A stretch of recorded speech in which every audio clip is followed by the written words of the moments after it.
अस्सलाम वालेकुम, this is Jawad and welcome back to another video. तो आज की इस वीडियो में मैं आप लोगों के साथ शेयर करने जा रहा हूँ शॉर्ट क्वेश्चन। तो यहाँ पे एक जो हमारे पास वीडियो थी, ये इसका थंबनेल जो था गलत अपलोड हो गया। तो इट इज़ पास्ट एमसीक्यूज़ नहीं था, ये हमारे पास शॉर्ट गैस था। पास्ट एमसीक्यूज़ वाली ये वीडियो थी। तो बाय द वे इसको देख लेना जिसको ज़रूरत हुई। तो आज मैं आप लोगों के लिए कुछ शॉर्ट क्वेश्चन जो हैं बोर्ड में पास्ट में आ चुके हैं क्लास 10 केमिस्ट्री के, आपके साथ शेयर करूंगा। तो ये कुछ मिक्स ही हैं, जैसे भी हैं आप लोगों ने इनको देख लेना है। यहाँ पे 2019 में राइट द इक्विलिब्रियम कांस्टेंट वाला आपको मैंने ऑलरेडी बताया था कि इस टाइप का क्वेश्चन आता है। तो ये 2019 में ये 3 क्वेश्चन आए हैं। इसके बाद determine the units of equilibrium constant again 2019 में आया है।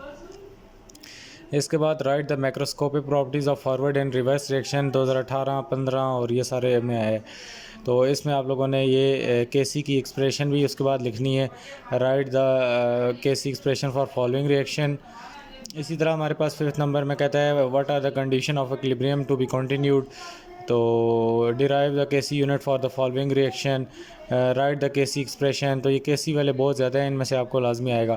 ख़ास तौर पे PCl5 it is again a very very important. उसके बाद Le Chatelier principle is again a very important question, उसकी application properties. Determine the unit of KC for the following reaction. तो अगेन यूनिट ऑफ केसी आ गया।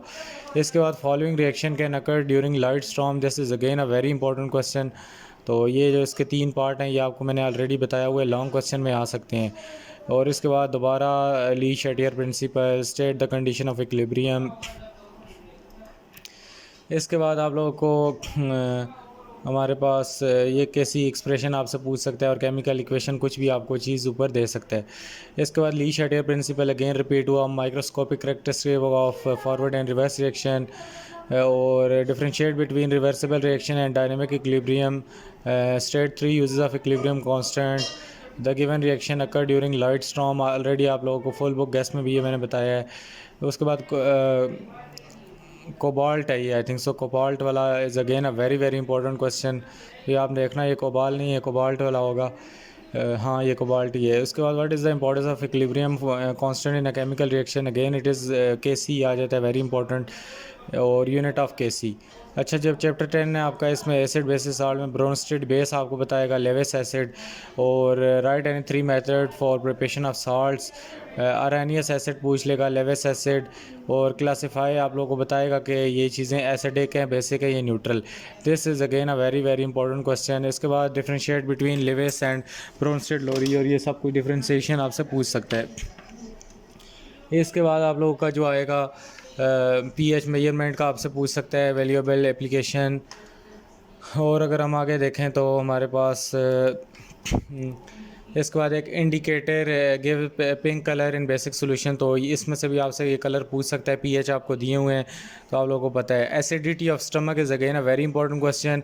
दोबारा आपने identification करनी है, ब्रोंस्टेड लोरी एसिड कौन सा है, इसमें से बेस कौन सी है। Sodium hydroxide is commonly use as drain cleaner, तो इसको भी आपने लाजमी देखना है। और उसके बाद show that H2O is Bronsted base and HCl is a Bronsted Lowry acid. तो अगेन ये क्वेश्चन बहुत ज़्यादा बार आते हैं। Neutralization reaction. इसके बाद हमारे पास write the name of 2 acid salt, pH of pure water at 25 degree centigrade. Differentiate between normal and acidic salt and give example of each. इसके बाद what is the pH, write down its 2 valuable application. Etching is an art, explain the method to carve. ये etching वाला भी आगे पास मैंने आपको बताया था, साइड बॉक्स में कहीं आ जाता है। Complete and balance the following reaction, balancing आपको आती है। इसके बाद आइडेंटिफिकेशन अगेन आ गई। इसके बाद आपसे पूछेगा कि बाद जो प्रोटॉन डोनर और प्रोटॉन एक्सेप्टर हैं इनको आप लोगों ने आइडेंटिफाई करना है। इसके बाद BF3 act as Lewis acid is again a very very important question. इसके बाद define Arrhenius acid with example, Lewis acid with example. इसके बाद Bronsted Lowry base with example आपने लिखनी है। इसके बाद हमारे पास ऑर्गेनिक केमिस्ट्री जो आती है, इसमें से आपके पास differentiate between alkene, sorry alkane, alkyl radical with the help of example. Differentiate between open and close chain compound. इसके बाद write the structural formula for the given compounds, define the and write the example of functional group. Write a note on the following resources. इसके बाद saturated unsaturated hydrocarbons. Open chain and close chain organic compound, आपसे structure formula ज़्यादा पूछे जाते हैं इधर। इसके बाद स्ट्रक्चर्स आपने ड्रा करने हैं और कंडेंस स्ट्रक्चर फार्मूला और ये सारा आपने देखना है। अल्काइल रेडिकल आपसे पूछता है और बाकी भी आइसोमेरिज्म, हेट्रोसाइक्लिक और मज़ीद इसमें जो है पायोडाइन वगैरह का ये चीज़ें पूछते हैं। तो ये सारा आपने देख लेना है इसमें से। इसके बाद हमारे पास मज़ीद जो चीज़ें हैं, कंडेंस फार्मूला आ जाता है, साइक्लिक कंपाउंड्स, डिस्ट्रक्टिव डिस्टिलेशन आ जाता है और इसके बाद सैचुरेटेड अनसैचुरेटेड हाइड्रोकार्बन और बाकी तकरीबन वही चीज़ें रिपीट हो रही हैं। चैप्टर 12 में आपके पास सब्स्टिट्यूशन रिएक्शन का आपसे पूछ सकता है और उसके बाद हमारे पास बाकी ये आपके पास सारी कन्वर्जन है, आपने किस तरह कंप्लीट करनी है इक्वेशन या कन्वर्ट करना है एथेनॉल को इथेन में या 1,1,2,2 टेट्रा क्लोरोइथेन को इथाइन में आपने किस तरह कन्वर्ट करना है, ब्रोमीन वाटर टेस्ट और ये सारी चीज़ें इसमें से आपसे पूछेगा। और alkene are prepared from the following, तो ये सारी केमिकल इक्वेशन या तो आपसे पूरी करवाएगा या आपसे प्रिपरेशन का पूछेगा। तो ये सारे क्वेश्चन आपके सामने इन चैप्टर्स में से आप देख लो। और मज़ीद ये इसमें से भी ऊपर है वही केमिकल इक्वेशंस है। KMnO4 is again a very important question और बाकी सारी इधर कन्वर्जन वाले वही क्वेश्चन हैं। तो इस टाइप के क्वेश्चन आपको लाजमी आएंगे कन्वर्जन वाले। बायोकेमिस्ट्री में वही monosaccharide, polysaccharide, fat soluble vitamin या वाटर सॉल्युबल विटामिन, ग्लाइकोलेजन और cellulose, amino acid, dextrose, sugar, right the name of 3 enzyme, lipids, DNA और ये सारी चीज़ें आपसे मिक्स हैं, कभी कौन सी पूछ लेता है कभी कौन सी। इसके बाद function of DNA, hydrolysis, DNA RNA का डिफरेंस और फैट एंड ऑयल का difference, uses of lipids, RNA, ये सारी चीज़ें वही रिपीट हो जाएंगी। इसके बाद चैप्टर नंबर 14 में इफेक्ट ऑफ एसिड रेन, इसके साथ में इक्वेशन भी आनी चाहिए। इसके बाद ultra violent radiation break the chlorofluorocarbon, green house effect, thunder storm और एसिड रेन, ज़्यादातर इसमें यही है harmful effect of acid rain, लेकिन साथ में आप लोगों को केमिकल इक्वेशन इनकी आनी चाहिए, अदरवाइज डेफिनेशन से काम नहीं चलेगा। कैटालिटिक कन्वर्टर को भी देख लो, क्लोरोफ्लोरोकार्बन्स। इसके बाद हमारे पास ग्लोबल वार्मिंग आ जाती है और एटमॉस्फेयर, ये जो हमारे पास बाकी ओजोन डिप्लेशन और ये सारे क्वेश्चन आपके सामने। ये ऑरोरा बोरियल्स ये भी आ जाता है, साइड बॉक्स है ये।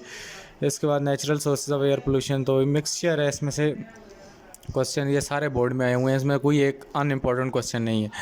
तो इसी तरह आप लोगों के पास आप लोगों को पता चल जाएगा कि अगर पेपर इस तरह का आ जाए तो आप कितने पानी में हैं। यहाँ पे चैप्टर नंबर 15 में वो बोलता है कि आपने ये डिजीज़ के नाम लिखने हैं, क्लोरीरा, जॉर्डन्स। इसके बाद वाटर ट्रीटमेंट, ये जो कोगुलेशन का मेथड होता है। इसके बाद हार्ड वाटर क्या होता है, coagulation process is again important, Clark method. इसके बाद हमारे पास chemistry, help to maintain clean swimming pool, what are the causes of hardness of water. इसके बाद मज़ीद ये सारी चीज़ें आपने कर लेनी। इसके बाद जो केमिकल इंडस्ट्री वाला चैप्टर है इसमें से salt, lime, origin of petroleum, flotation process, magnetic separation of techniques और बाकी ये सारी चीज़ें आपने देखनी है। मेट्रोलॉजी और मिनरल आपको पता होना चाहिए, पेट्रोलियम, क्रूड ऑयल किस तरह फॉर्म करता है और ये सारी चीज़ें। तो उम्मीद है आप लोगों को क्लियर हो गया होगा काफ़ी। तो लॉन्ग क्वेश्चन भी मैं आपके साथ शेयर कर दूंगा, नीचे कमेंट करो। मिलता हूँ किसी और वीडियो में। अल्लाह हाफ़िज़, टेक केयर।